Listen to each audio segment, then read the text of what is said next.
नमस्कार, आप देख रहे हैं दूरदर्शन समाचार। आपके साथ मैं हूं पराक्रम सिंह शेखावत। बताएंगे आपको इस वक्त की बड़ी और महत्वपूर्ण खबरें। समाचार की शुरुआत सुर्खियों के साथ। प्रधानमंत्री ने मन की बात में भारतीय एथलेटिक्स के उभरते सितारों गुरविंदर वीर सिंह और अनिमेश कुजूर की उपलब्धियों की सराहना की। दोनों खिलाड़ियों की सफलता को नई पीढ़ी के लिए बताया प्रेरणादायक।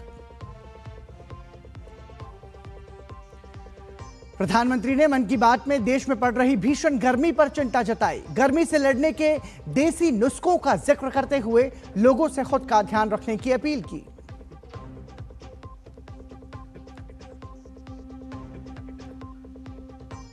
अभिषेक बनर्जी पर सोनारपुर में हुए हमले पर बंगाल पुलिस का बड़ा एक्शन। घटना का स्वतः संज्ञान लेते हुए मामला दर्ज कर 5 लोगों को किया गिरफ्तार।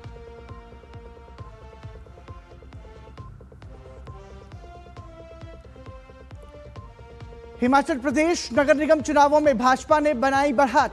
मंडी, धर्मशाला और सोलन में भाजपा उम्मीदवारों को निर्णायक बढ़त। वहीं पालमपुर में कांग्रेस आगे।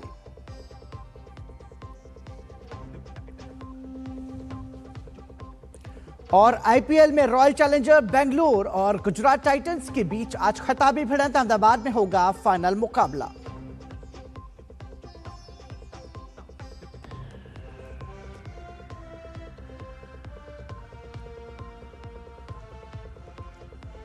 और सुर्खियों के बाद खबरों पर नजर विस्तार से। पश्चिम बंगाल से एक बड़ी खबर आ रही है। पूर्णस्थली से टीएमसी की पूर्व विधायक तपन चट्टोपाध्याय को पुलिस ने हिरासत में ले लिया है। इस वक्त की बड़ी खबर आपको बता रहे हैं। तपन चट्टोपाध्याय के खिलाफ पुलिस को लिखित शिकायत मिली थी। सरकारी सामान और अन्य सामग्री को अवैध रूप से अपने कब्जे में रखने का आरोप उन पर लगा है। शिकायतकर्ता ने पुलिस को कथित तौर पर उन स्थानों की भी जानकारी दी थी जहां सामान छिपाकर रखे जाने का दावा किया गया। शिकायत के आधार पर पुलिस ने जांच शुरू की और पूर्व विधायक के आवास और अन्य संदिग्ध ठिकानों पर तलाशी अभियान चलाया। इस वक्त की बड़ी खबर आपको बता रहे हैं। पूर्व विधायक को गिरफ्तार किया गया। तलाशी के दौरान पूर्व विधायक के ठिकानों से कथित रूप से बड़ी मात्रा में सामान बरामद हुआ था। बरामद सामग्री के स्रोत और वैधता को लेकर पुलिस जांच कर रही है। तपन चट्टोपाध्याय जो कि टीएमसी के पूर्व विधायक हैं, उन्हें हिरासत में लेकर पूछताछ शुरू कर दी गई है। ज्यादा जानकारी के लिए हमारे सहयोगी सौरभ दत्ता हमारे साथ जुड़ रहे हैं। तपन चट्टोपाध्याय को हिरासत में लिया गया है सौरभ, और अब पूछताछ की जा रही है। किस तरीके का आरोप लगाया गया है, क्या शिकायत दर्ज की गई?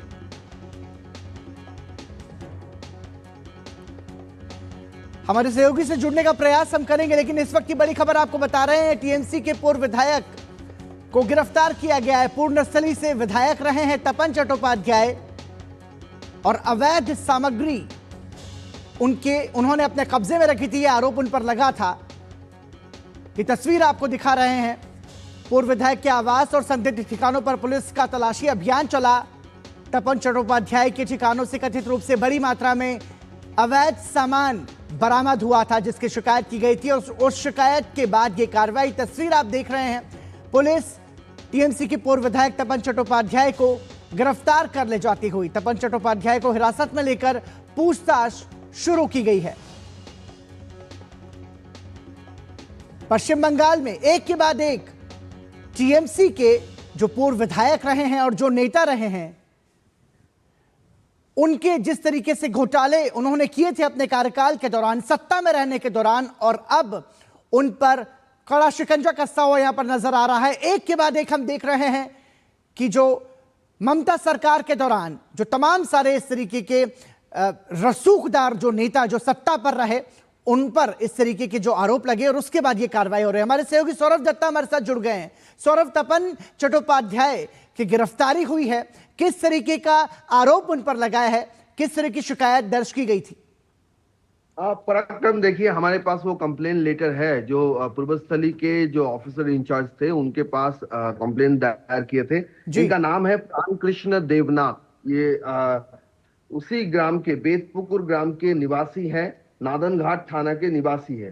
पूर्वस्थली 1 के तहत ये आता है। उनका कहना है कि तपन चट्टोपाध्याय जो टीएमसी के भूतपूर्व विधायक रह चुके हैं, नेता रह चुके हैं, उनके पास काफी सारे सरकारी जो राहत के लिए जो सामग्री होता है, जैसे त्रिपल, कंबल, साड़ी, ऐसे जो सामान होते हैं, वो सब सामान उन्होंने अपने अपने अपने पास वो रखा है, वो जो लोगों के लिए था उनको वो दिया नहीं गया। और साथ ही साथ कहा है कि उन्होंने कहा है 100 से भी ज्यादा ट्रिपल कंबल कपड़ा वो उनके पास था। और ये सब में सरकारी जो स्टैंप ये सब लगा हुआ है। जी और साथ ही साथ उन्होंने ये भी कहा है कि ये सब जो स्टोर रूम, एक पाटुली एक वीडियो ऑफिस है, उस ऑफिस से चुराया गया सामग्री था। और विधायक ने अपनी जो पावर है उसका मिसयूज करके ये सारे काम किए। तो इसी के चलते जब पुलिस वहां आज पहुंची तो उनको भी वो सारी चीजें बरामद हुआ। वहां से आप देख रहे हैं तस्वीरों में कि वो कंबल, ट्रिपल कपड़े जिसके जिक्र किया गया था कंप्लेन लेटर में, उन सारी चीजों को वहां पर देखा गया। और साथ ही साथ ये भी खबर आ रही है कि सिर्फ विधायक नहीं, विधायक के साथ साथ और भी 4 लोगों को भी पुलिस ने हिरासत लिया है। कहने की बात यह है, ये पूर्वस्थली का एक घटना नहीं है पराक्रम। अगर आप पिछले कई दिनों में देखिए, सिर्फ पूर्वस्थली नहीं, ऐसे बहुत सारे जिले हैं, बहुत सारी जगह है जहां पर, कोलकाता में भी एक जगह पर ये तस्वीर देखने को मिला है। इससे पहले पूर्व वर्धमान और भी सारे जो जिले हैं वहां पर भी ऐसी सारी नदियां में, कल नवद्वीप में कल एक घटना घटी जहां चेयरमैन को पकड़ा गया है। तो कहीं ना कहीं जाके टीएमसी के हर छोटे बड़े मंझले नेता किस तरह से आम इंसान की राहत सामग्री को भी नहीं छोड़ते, उसको भी घटक जाते थे, ये तस्वीरें। सौरभ, जो जिक्र आप कर रहे हैं, मतलब एक तरीके से तिरपाल, कंबल, ये कुछ ऐसे सामान हैं जो कि सरकार गरीबों के लिए, जो जरूरतमंद लोग रहते हैं, जो कमजोर वर्ग रहता है, जिनके पास में खुद का भरण पोषण का भी पैसा नहीं होता, ऐसे लोगों की जो राहत सामग्री है, वो एक पूर्व विधायक के पास से न सिर्फ वो सामग्री, उसका जखीरा जब बरामद होता है तो ये सोच को दिखाता है कि आपका मानसिक स्तर क्या था, भ्रष्टाचार के आकंठ में आप डूबे हुए थे, और ये उसी की तस्वीर सामने है। सौरभ, पराक्रम, देखिए यही बात है कि जनता की आक्रोश फूट फूट कर निकल रहा है चारों ओर। कल जो सोनारपुर में हुआ, अभिषेक बनर्जी को जिस जनरोष का सामना करना पड़ा, उसका कारण क्या था? उसका कारण था कि रास्ते पर विकास नहीं हुआ है। और उनका जो टीएमसी के जो रिप्रेजेंटेटिव है, सारे रिप्रेजेंटेटिव कुछ नहीं छोड़ते। ट्रिपल से लेकर जो बड़ी बड़ी जो प्रोजेक्ट है, सरकारी प्रोजेक्ट, सब में, यहां तक कि 100 दिन की जो रोजगार योजना थी, अभी तो उसका नाम जी राम जी हुआ है, वहां पर भी घोटाला हुआ है। और यही तो कारण है कि बंगाल में टीएमसी को सिर्फ चोर नहीं कहा जाता है, कहा जाता है ट्रिपल चोर, कंबल चोर, चावल चोर। ठीक है। इस तरीके से एक के बाद एक जो भ्रष्टाचार जो उन्होंने किया था वो अब उजागर हो रहा है, और जांच में सबूत के आधार पर ये तमाम सारी कार्रवाई की जा रही है। तो अब एक एक करके परतें खुल रही हैं, टीएमसी की कलई भी यहां पर सबके सामने आ रही है। बहुत बहुत धन्यवाद सौरभ दत्ता इस तमाम जानकारी के लिए। तो आपको बता दें कि टीएमसी की पूर्व विधायक तपन चट्टोपाध्याय को गिरफ्तार किया गया है और अब हिरासत में पुलिस ले चुकी है और पूछताछ उनसे अब होगी। तृणमूल कांग्रेस के सांसद नेता अभिषेक बनर्जी पर कल सोनारपुर में हुए हमले के मामले में पश्चिम बंगाल पुलिस ने बड़ी कार्रवाई की है। अभिषेक बनर्जी पर अंडे फेंके जाने की इस घटना का पुलिस ने स्वतः संज्ञान लेते हुए मामला दर्ज किया है। वीडियो फुटेज की गहन जांच के बाद पुलिस ने इस मामले में 5 मुख्य आरोपियों को गिरफ्तार कर लिया है। गिरफ्तार किए गए आरोपियों की पहचान आकाश गायन, निर्माल्य सेनगुप्ता, काजल दास और देवाशीष दत्ता के रूप में हुई है। बताया जा रहा है कि मुख्य आरोपी आकाश गायन तृणमूल कांग्रेस के ही दिवंगत कार्यकर्ता संजू कर्मकार के परिवार का बेहद करीबी है। अभिषेक बनर्जी जिस वक्त संजू कर्मकार के परिजनों से मिलने उनके घर पहुंचे थे, उसी दौरान यह वारदात हुई। वीडियो फुटेज से साफ हुआ है कि अभिषेक बनर्जी पर सबसे पहले हाथ उठाने वाला व्यक्ति कोई और नहीं बल्कि यही आकाश गायन था। पुलिस फिलहाल पकड़े गए सभी आरोपियों से आगे की पूछताछ कर रही है।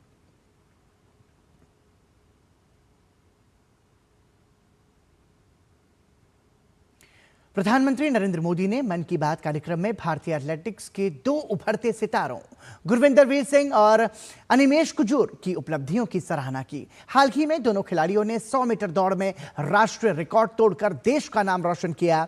प्रधानमंत्री ने उनकी सफलता को नई पीढ़ी के लिए प्रेरणा बताया।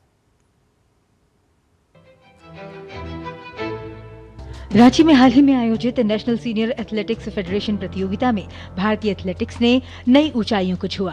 प्रतियोगिता के दौरान 4 अलग अलग स्पर्धाओं में राष्ट्रीय रिकॉर्ड टूटे, लेकिन सबसे ज्यादा चर्चा रही पुरुषों की 100 मीटर दौड़ की, जहां सिर्फ 2 दिनों के भीतर राष्ट्रीय रिकॉर्ड 3 बार टूटा। महज 2 दिनों के भीतर मेंस 100 मीटर रेस में नेशनल रिकॉर्ड 3 बार टूटा। जिन 2 एथलीट्स ने ये कमाल दिखाया है वे हैं गुरिंदरवीर सिंह और अनिमेश कुजूर। छत्तीसगढ़ के अनिमेश कुजूर और भारतीय नौसेना के एथलीट गुरिंदरवीर सिंह ने अपनी शानदार रफ्तार से भारतीय स्प्रिंटिंग को नई पहचान दी है। दोनों खिलाड़ियों ने न सिर्फ रिकॉर्ड तोड़े बल्कि उस सोच को भी चुनौती दी जिसमें माना जाता था कि भारतीय धावक स्प्रिंटिंग में विश्व स्तर पर बड़ी उपलब्धियां हासिल नहीं कर सकते। प्रधानमंत्री से बातचीत के दौरान दोनों खिलाड़ियों ने अपने संघर्ष, परिवार के सहयोग और देश के लिए कुछ बड़ा करने के सपने का जिक्र किया। उन्होंने बताया कि प्रतिस्पर्धा के बावजूद दोनों एक दूसरे का हौसला बढ़ाते हैं और भारतीय स्प्रिंटिंग को आगे ले जाने के लिए मिलकर काम कर रहे हैं। प्रधानमंत्री मोदी ने दोनों खिलाड़ियों की खेल भावना और सकारात्मक प्रतिस्पर्धा की विशेष रूप से सराहना की। उन्होंने कहा कि खेल में आगे बढ़ने के साथ साथ साथी खिलाड़ियों को आगे बढ़ाना भी उतना ही महत्वपूर्ण है।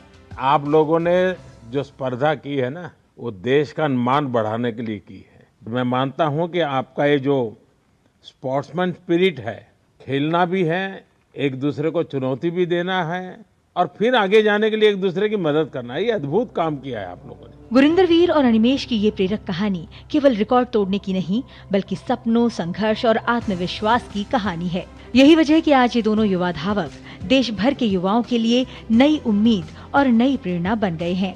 Sports desk, DD news. मन की बात कार्यक्रम के 134वीं कड़ी में प्रधानमंत्री मोदी देश में पड़ रही भीषण गर्मी पर उन्होंने चिंता जताई। प्रधानमंत्री ने गर्मी से लड़ने के देसी नुस्खों का जिक्र करते हुए लोगों से खुद का ध्यान रखने की अपील की। इसके साथ ही उन्होंने देश भर में आम के विभिन्न प्रकारों और केरल में बिना नामांकन और फी वाले स्कूल के बारे में दर्शकों के साथ विचारों को साझा किया।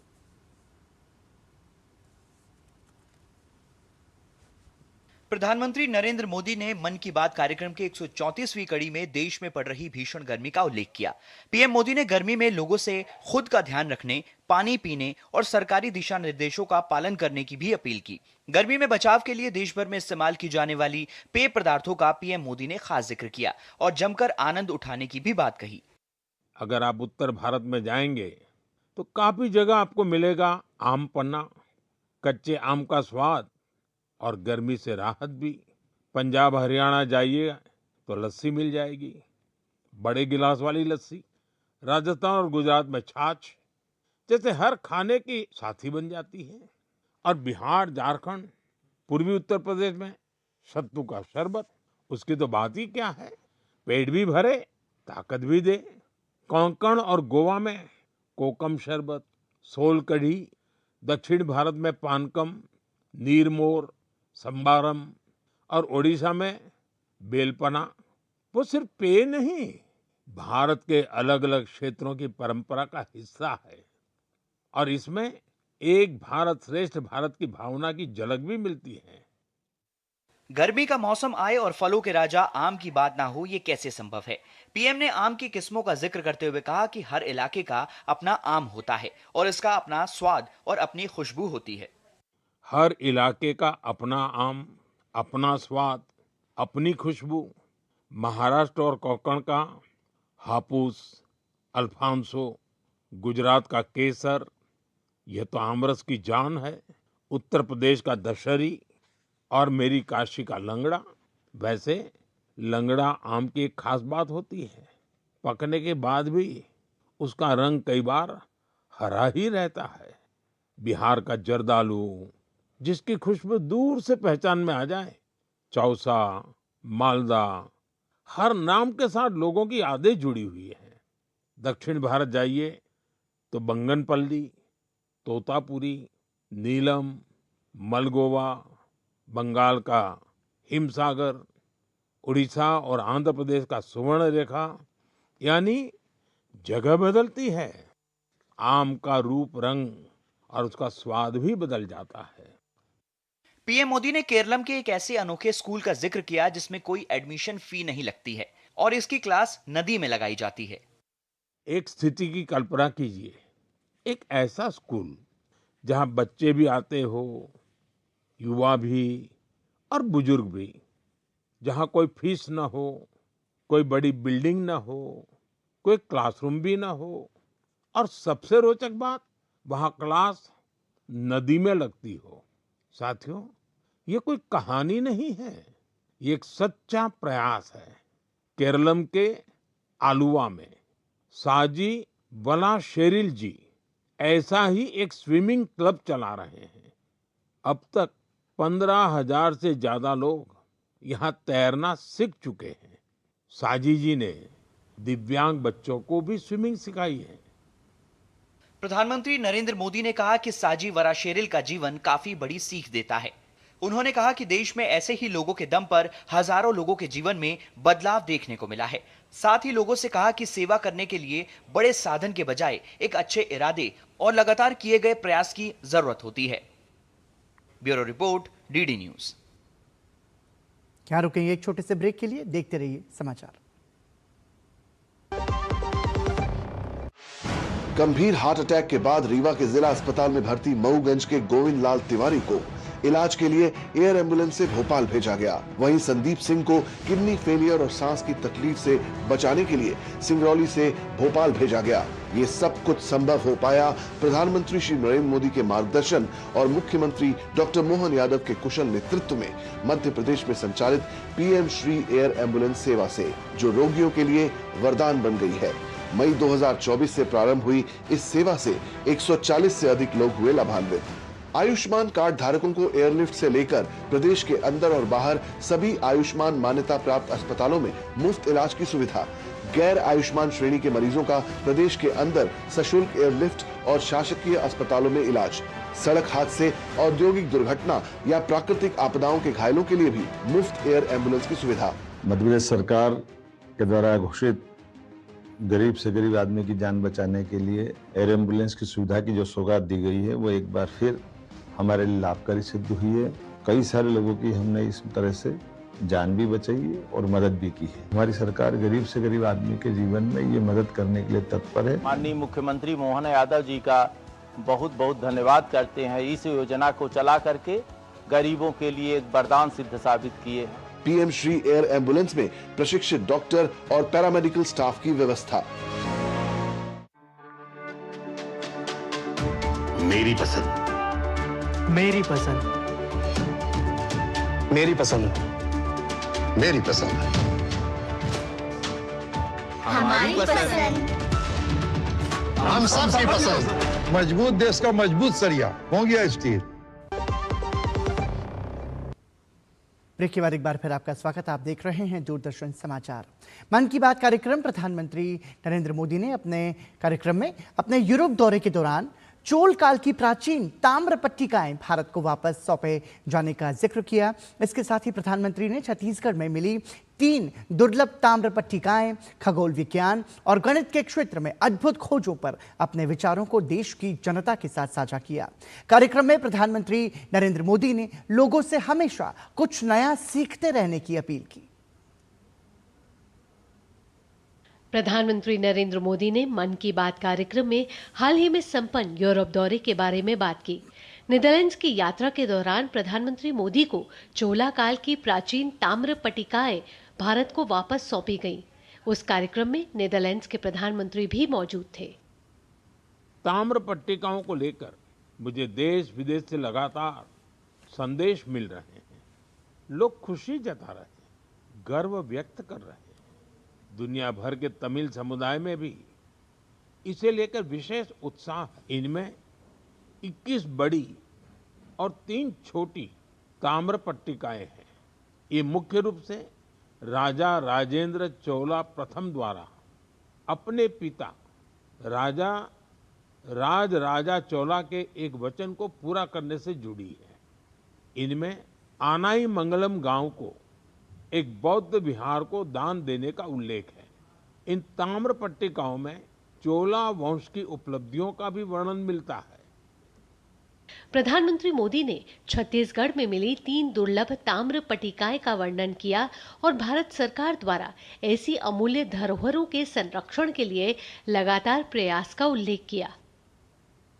ज्ञान भारतम अभियान के तहत छत्तीसगढ़ के मल्हार में भी एक महत्वपूर्ण खोज हुई है। यहाँ 3 दुर्लभ ताम्र पट्टिकाएं मिली हैं। ये पांडुवंशी राजवंश के महर्षि बालार्जुन के शासनकाल से जुड़ी मानी जा रही है। विशेषज्ञ मानते हैं कि इंस्क्रिप्शंस 6ठी 7वीं सदी के हैं, यानी 1400-1500 साल पुराने। ये ताम्र पट्टिकाएं प्राचीन ब्राह्मी लिपि और पाली भाषा में लिखी गई है। भारतीयों में खगोल विज्ञान के प्रति आकर्षण और गणित के क्षेत्र में अद्भुत खोजों पर प्रधानमंत्री मोदी ने अपने विचार देश के लोगों के साथ साझा किए। हमारे देश में आज भी सदियों पुरानी ऑब्जर्वेटरीज मौजूद है। यहाँ अद्भुत मैथमेटिकल डिस्कवरीज हुई है। नेविगेशन हो, पंचांग हो या हमारे पर्व त्योहार, इन सब का संबंध आकाश और तारों से रहा है। मुझे बेंगलोर एस्ट्रोनॉमिकल सोसाइटी के बारे में जानकारी मिली। यहाँ ऑब्जर्वेशनल सेशंस आयोजित किए जाते हैं। इस संस्था ने ग्रामीण क्षेत्रों में एस्ट्रोनॉमी को लोकप्रिय बनाने का मिशन भी शुरू किया है। खगोल मंडल नाम की टीम ने 30 घंटे का एक बहुत इनोवेटिव कोर्स शुरू किया है। एस्ट्रो केरला नाम की एक संस्था नाइट ऑब्जर्वेशन कैंप और वर्कशॉप आयोजित करती है। यहाँ युवा साथी टेलीस्कोप बनाना और स्टार मैप्स का इस्तेमाल करना सीखते हैं। आईसेक का भी जिक्र करना चाहूँगा। यह एक student led nationwide network है जो एस्ट्रोनॉमी और एस्ट्रोफिजिक्स क्लब को आपस में जोड़ता है। प्रधानमंत्री मोदी ने आम जनता से अपने शौक के लिए समय निकालते हुए कुछ लगातार नया सीखते रहने की बात कही। प्रधानमंत्री ने युवा साथियों से एस्ट्रोनॉमी क्लब का सदस्य बनने और गर्मी की छुट्टियों में प्लानिटोरियम में जाने का आग्रह किया। Bureau report, DD news. Himachal Pradesh के 4 नगर निगमों धर्मशाला, पालमपुर, मंडी और सोलन में 17 मई को हुए मतदान के बाद आज मतगणना चल रही है, जिसमें भाजपा को 4 में से 3 नगर निगमों में निर्णायक बढ़त मिली है। मंडी, धर्मशाला और सोलन में भाजपा आगे है, जिससे भाजपा समर्थकों और कार्यकर्ताओं में खुशी की लहर है। धर्मशाला में भाजपा प्रत्याशी की जीत के बाद जश्न का दौर शुरू हो चुका है, जहां भाजपा कार्यकर्ता उत्साह में दिखे। वहीं पालमपुर नगर निगम की बात करें तो यहां पर कांग्रेस को बढ़त मिली है। उपराष्ट्रपति सीपी राधाकृष्णन आज कर्नाटक के धर्मस्थला मंजुनाथ स्वामी मंदिर पहुंचे, जहां उन्होंने पूजा अर्चना की और धार्मिक गतिविधियों में भाग लिया, जिसकी तस्वीर और वीडियो उपराष्ट्रपति ने सोशल मीडिया प्लेटफॉर्म एक्स पर भी साझा की है।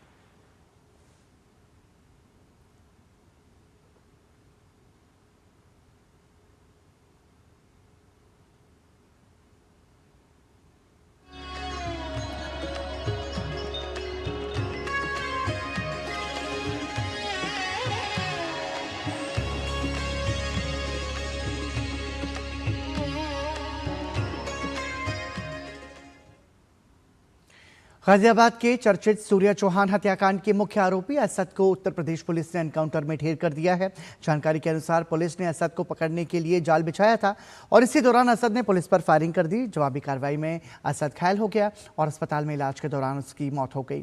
इस एनकाउंटर में एक पुलिस कांस्टेबल भी घायल हुआ है। गाजियाबाद के खोड़ा में बकरीद पर 17 साल के सूर्या चौहान की हत्या कर दी गई थी। सूर्या चौहान की हत्या का एक सीसीटीवी वीडियो भी सामने आया था, जिसमें कुछ युवक उस पर चाकू से हमला करते दिखाई दिए थे। पुलिस ने इस मामले में पहले ही 3 आरोपियों को गिरफ्तार कर लिया था और 2 आरोपी फरार थे। असद इस हत्याकांड का चौथा और मुख्य आरोपी था, जिस पर पुलिस ने 50,000 का इनाम भी घोषित किया था। अब पुलिस को 5वें आरोपी की तलाश है। और इसी के साथ समाचार में अभी के लिए इतना ही। दीजिए अनुमति। नमस्कार।